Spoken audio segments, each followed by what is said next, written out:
Students, good morning. Today we are going to see about the Chandy-Lambert snapshot algorithm for FIFO channel. In a distributed system, more processes may be running on different physical servers. Okay. These processes communicate with each other via communication channel using text messaging. These processes neither have a shared memory nor a common physical flag. So, determining the global state of a distributed system is very difficult. But a process could record its own local state at a given time, but a message that is in transmit between two processes will not be included in the recorded state, and hence the actual state of the system or process is incorrect after the transit message is delivered. For example, as shown in the diagram, if you record only the local state of the process S1 and S2 and omit the communication channel, then what will happen? See the diagram. There are two processes S1 and S2, and these two processes have accounts, account A and account B. The balance in account A is 1000 rupees and balance in account B is 500 rupees, for example. Okay. There are two communication channels, C12 and C21. These are the two communication channels. So while taking a snapshot, if you consider only the local state of the systems like S1 and S2, and if you omit the communication channels, then if any message is being transferred from one process to another process will be omitted. For example, see, 500 rupees is being transferred from account A to account B. Okay. Now, in this stage, if you take snapshot of the system, the 500 rupees is in transit between these two processes will be omitted, right? See, the initial balance in account A is 1000. Now, 500 rupees is being transferred to account B. Now, the 500 rupees is in transit between two accounts. And in this condition, in this state, if you take snapshot, then the two accounts will not be tallied, right? So what's global snapshot? Global snapshot or global state is nothing but it's a collection of individual states of each process in the distributed system plus the individual state of each communication channel in the distributed system.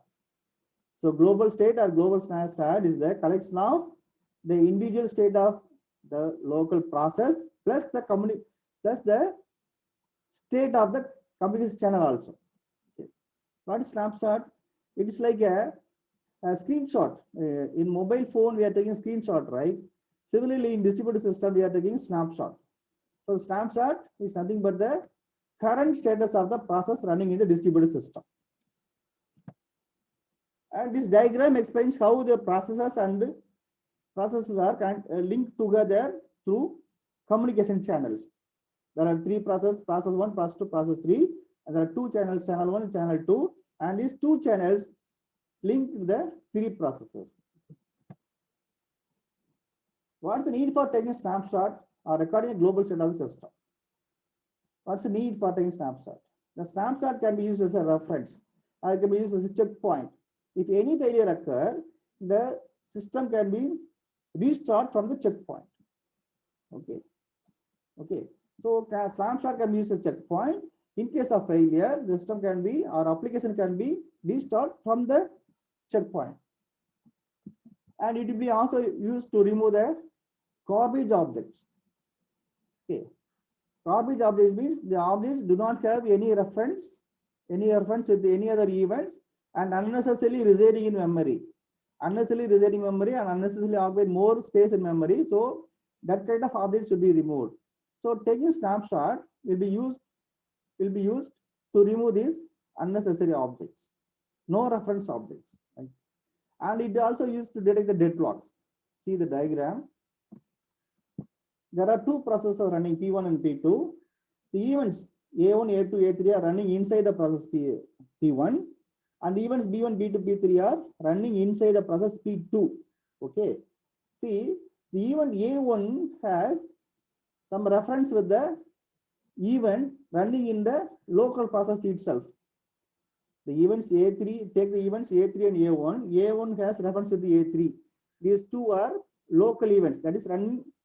The events occurred within the process P1. Okay. Now take the event A2. The event A2 has reference with the event B1 of process P2. Okay, and take the event B2 running inside the process B2, P2. The event B2 has reference with the message is in transit. Some message is going from process P2 to B1, and the event B2 has link with that message. Okay, leave it. Now take the event B3.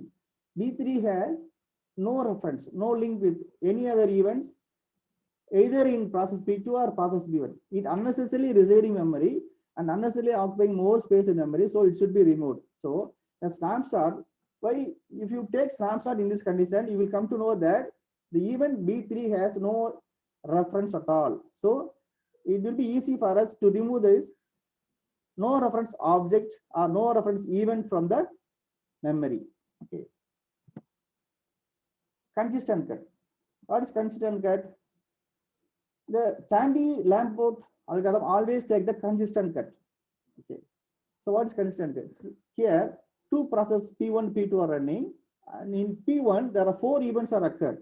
E1 of 1, E1 of 2, E1 of 3, E1 of 4. 4 events are occurred in the process P1. Take the process P2. 3 events are occurred. E2 of 1, E2 of 2, E2 of 3. Okay. Now this algorithm takes snapshot. How it takes snapshot? It by giving the cut. See the dogged blue line. See the events E2 of 3 and E1 of 4. E2 of 3 is the sending event and E1 of 4 is the receiving event.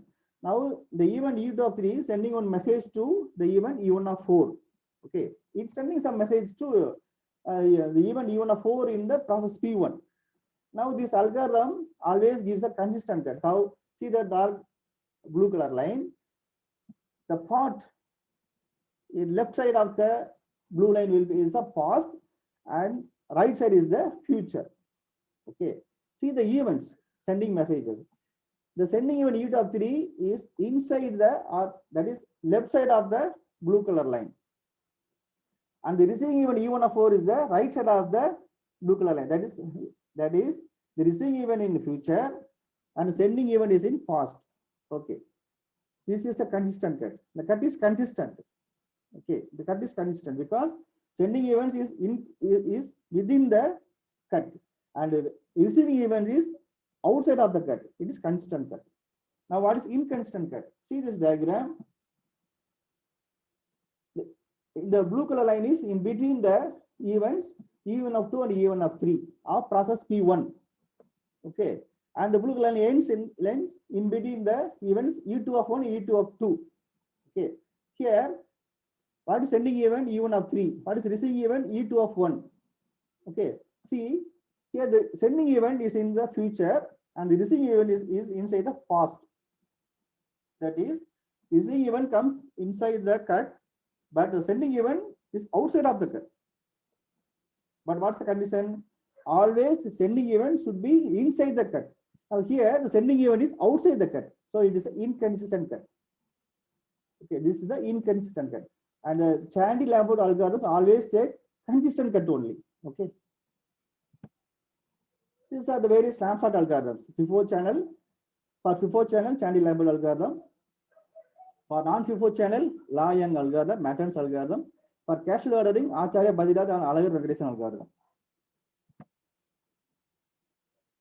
Now we are going to see about only the Chandy-Lamport algorithm. This algorithm always captures the constant global state of the distributed system. Chandy-Lamport algorithm always capture the consistent cut. Okay. The main idea behind this proposed algorithm is that if you know that all messages have been sent by one process and they have been received by another process, then we can record the global state of the system. It's a concept. Any process in the distributed system can initiate a global state recording using a special message called marker. This marker travels the distributed system across all communication channels and cause each process to record its own state. In the end, the state of the entire system is recorded. This algorithm does not interfere with the normal execution of the process. Let us see how this algorithm works. This algorithm can be initiated by any process by executing the marker setting rule. Then record its own local state and sends a marker on each outgoing channel. The receiving process executes the marker receiving rule once it receives a marker. So if in case the process has not yet recorded its local state, it set the state of the incoming channel on which the marker has been received as empty or null. Why it should be marked as empty or null? Because the incoming channel on which the marker has been received is set as empty in order to block any other messages coming on this channel while recording is being done. Okay, the marker is received in one channel. After that, it should be blocked or it should be set as empty or null because recording is going. While recording is being done, no other message should come through the channel. So it will be disturbed, right? So once marker is received, the channel on which the marker has come, it should be marked as empty or null. Okay. Then the receiving process executes the marker sending rule to record its own state plus record the state of other incoming channels.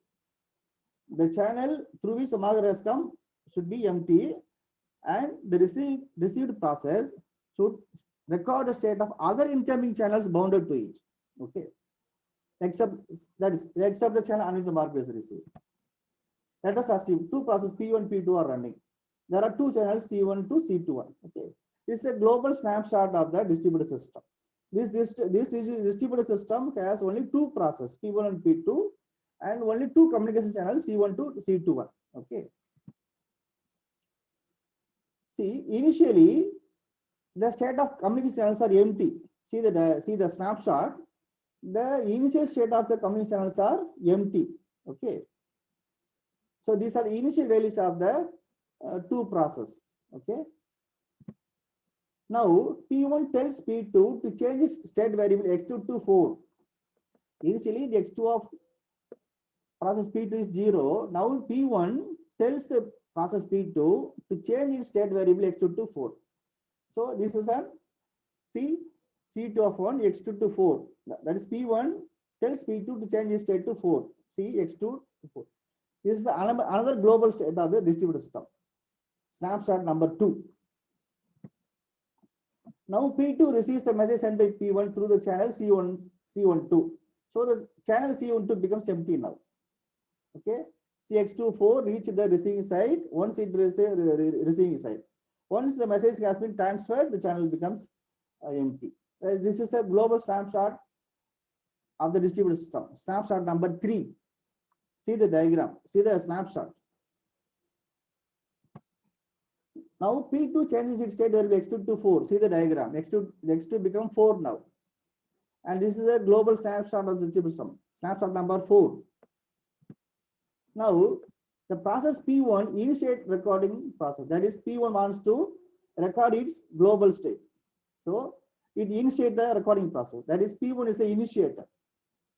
So P1 sends a marker message to P2 and begins recording its local state and recording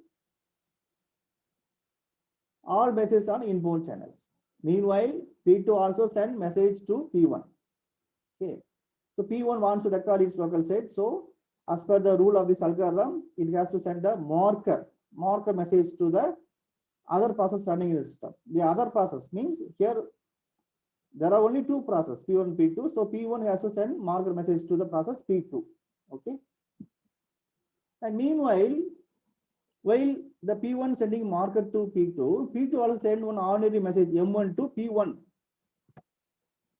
Now P2 receives a marker message for the first time. So record its local state. Okay. Meanwhile, P1 also receives the message M1 sent by P2. Now P2 sends a marker message to P1. See, previous one, P1 wants to record the state of its state. So it sends the marker to P2 and record its own state. The process P2 receives the marker. Okay. And since it receives the marker, it changes the incoming state of the communication channel as empty and record the state of its own incoming channels. Meanwhile, it also send one message to M1. See, and since P2 receives the marker, it has a right to record its own state also. Okay. Now the status is P1 has already sent a marker message P2. So it records all messages it received on inbound channel to the appropriate channel. See, now the status of both process P1, P2 was recorded. When so first time P1 send markers to P2, record its own state. And P2 also send marker to P1. So at the time it also recorded its own state. See, now the local state of both process has been recorded. And now the state of the communication channels are empty and the state of the process have been recorded. Okay.